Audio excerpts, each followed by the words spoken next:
Nesse vídeo aqui, a gente vai ver o que fez o Rura 11 sair disso aqui para isso. E será que representa uma grande oportunidade ou é um problemão? Fica aí comigo nesse vídeo completaço que a gente vai ver tudo isso. E aí, muito prazer, eu me chamo João, seja muito bem-vindo a mais esse vídeo aqui no nosso canal. Bom, nesse vídeo a gente vai falar sobre Rura 11, um dos fiagros aí que o pessoal mais possui em carteira, um dos mais amados, gerido pelo Itaú, uma grande gestora, porém que desde outubro de 2024 vem passando por um grande problema que até agora não se solucionou. Então, eu acredito que todos que estão aqui nesse vídeo saibam como o Rura 11 funciona, né? Mas caso alguém tenha caído de paraquedas, eu vou dar uma breve explicação bem simples, tá? Rura 11 é um fiagro que trabalha com dívidas do agronegócio. Ele é muito semelhante a um fundo imobiliário de papel, MXRF, CPTS, KNCR, KNCS, muito semelhante a esses. Também trabalham com dívidas, só que são do setor imobiliário. E o Rura 11 é um fiagro, trabalha com CRAs, que são certificados de recebível do agronegócio. Dívidas do agronegócio, tá? Muito semelhante. Então, depois dessa breve explicação, a gente vai falar sobre o começo do problema no Rura 11. Se a gente for olhar aqui o gráfico total dele, ele começou aqui a ser cotado no comecinho de 2022. Ele ficou muito tempo aí num preço bem parecido, até se elevando um pouco, né? E nesse meio tempo pagando elevados dividendos, na casa aí de 12, 13%. Porém, como ele era um dos mais diversificados, com boas garantias de fazendas em jogo, o pessoal comprava ele, inclusive eu tenho ele. E como ele pagava bons dividendos, tinha boas garantias, o pessoal gostava muito, né? Porém, aqui em outubro de 2024, ou seja, quase 7 meses atrás, começou um grande problema que até agora não foi solucionado. Ele caiu aí do seu topo, que chegou a R$11 no finalzinho de 2023, ele caiu até R$6, o que representa aí quase 40%, visto que ele é base 10, né? Porém, essa queda, olhando apenas o número, né, nominalmente, não representa grande coisa, né? Ah, caiu de 10 para 7, foi pouco. Em porcentagem foi bastante, porque ele é base 10. E isso foi devido a um PDD, pessoal. Esse tal de PDD em outubro de 2024, que fez todo esse problema se desencadear. Vamos lá. O que é PDD? Provisão para devedor duvidoso. Basicamente, o gestor empresta ali o dinheiro para as empresas, né, que trabalham com agronegócio. E tem uma empresa ali que o gestor está achando que não vai pagar, que vai meter um calote no fiagro. E daí ele fala, vou fazer um PDD. Tá vendo aí, cotista, esses 13 centavos que tu recebe de dividendo? Eu vou pegar aí uns 40%, então tu vai receber na casa de 9 centavos e os outros aí 4 centavos por cota vai ficar comigo pra gente fazer como se fosse uma caixinha caso aquele devedor não pague a gente. E é isso. Foi exatamente isso que aconteceu. Vamos aqui novamente no gráfico. Vocês podem ver que a partir de outubro ele começou a pagar 6 centavos, ou seja, caiu de 10 que ele pagou em setembro, ele pagou 10 em agosto, em julho ele pagou quase 11, enfim, caiu quase metade do dividendo, caiu 40% em outubro de 2024. E isso se manteve até recentemente, né? Porém agora está aumentando um pouquinho. E vocês sabem, né? Caiu o dividendo de fundos imobiliários barra Fiagro, o pessoal sai vendendo, acha que é uma porcaria o ativo, e a cotação despenca mais ainda. E a gente está andando com a cotação lá embaixo, esmagada até agora.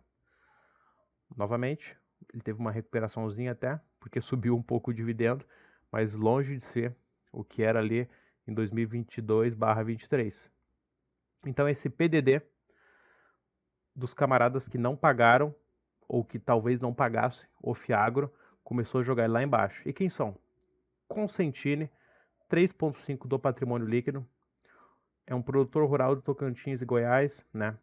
Tem uma garantia real que cobre 130% do valor da dívida, ou seja, o Fiagro ainda sai lucrando 30%. José Domingos, 2% do patrimônio líquido, produtor rural do Mato Grosso e São Paulo, garantia novamente de 120%. Então o Fiagro ainda sai lucrando 20% do valor total. E assim por diante, Portal Agro 1%, né? Também de problema relacionado ao PL da carteira do Fiagro. E Copagri 0,8. Se a gente somar tudo isso, aqui ó, 3,5, 2,0, 5,5, 6,5, mais um pouquinho aqui, ó, 7,3. 7,3% do patrimônio líquido do Fiagro está afetada. E o que isso mostra pra gente? Mostra que ativos que possuem um risco elevado na sua carteira não vale a pena.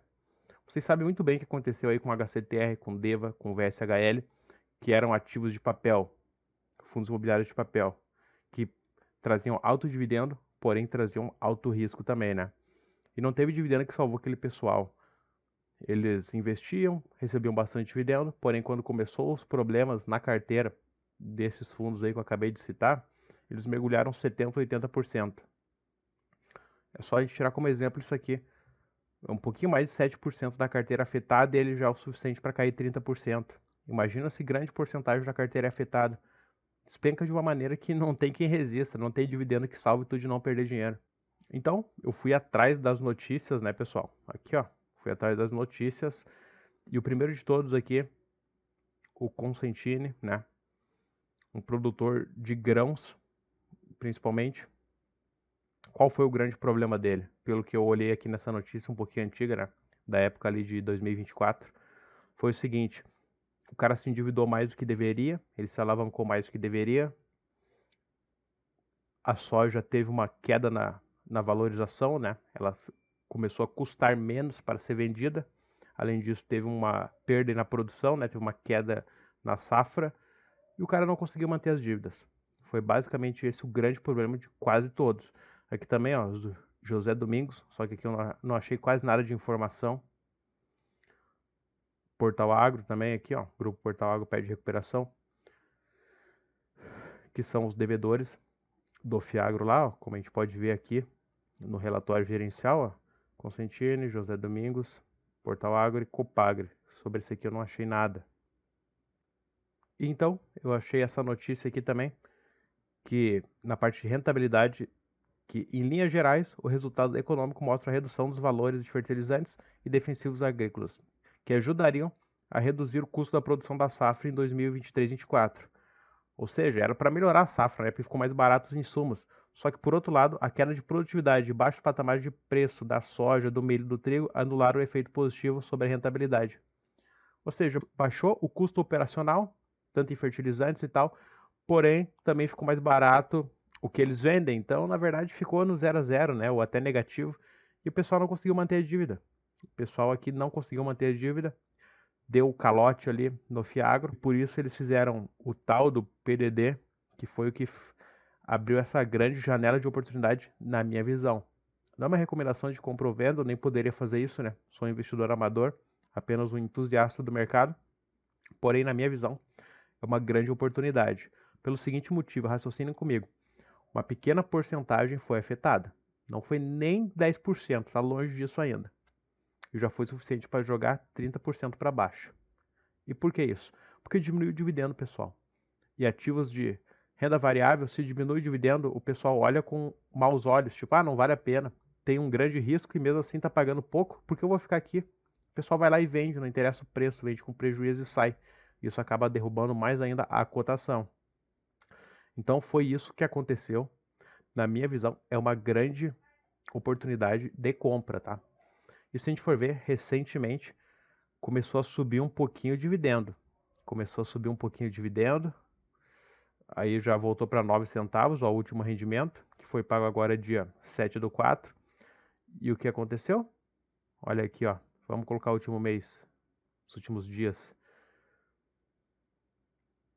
É isso, ó, ele saiu já de R$7 para quase 8. Começa a aumentar os dividendos, o pessoal começa a comprar novamente. Isso acontece normalmente em ativos da renda variável. Então, quando voltar a pagar o normal de dividendos ali, os 13 centavos, depois que os PDD não tiver mais em vigor, eu tenho quase certeza, não posso afirmar com total, absoluta certeza, mas é muito provável que vai voltar ao seu valor aí, R$10. Então, que comprou a 7,80, ou bem menos que isso, ou próximo a esse valor, vai ganhar dinheiro, tanto em dividendo quanto na valorização de cotas. Então, na minha visão, de um investidor amador é uma oportunidade. Então é isso, eu espero que vocês tenham gostado desse vídeo. Um vídeo bem completo sobre o Rura 11, o porquê que aconteceu, esses problemas, essa queda, e também dando um panorama que acredito que em breve, agora que voltou a aumentar o dividendo, que os PDDs a princípio estão perdendo seu vigor, ele vai voltar a pagar o normal pra gente. Acredito que vai voltar ao valor de R$10 aí, como era em 2022/23. Espero que vocês tenham gostado desse vídeo. Se inscreva no canal, deixe seu like. Um grande abraço, até o próximo. Fui!